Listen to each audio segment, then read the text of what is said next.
أحكي لك موقف كان حصل مع النبي صلى الله عليه وسلم لما كان قاعد يوم كاشف عن رجله، فدخل سيدنا أبو بكر، النبي مغطاش رجله، وبعدين دخل سيدنا عمر، النبي برضه مغطاش رجله.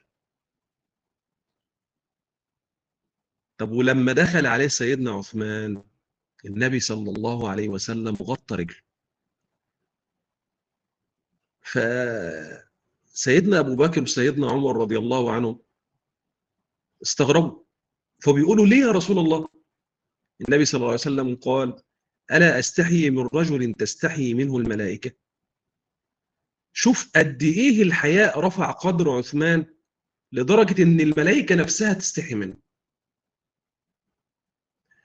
طب تعالى كده نقارن ده بوضعنا النهاردة.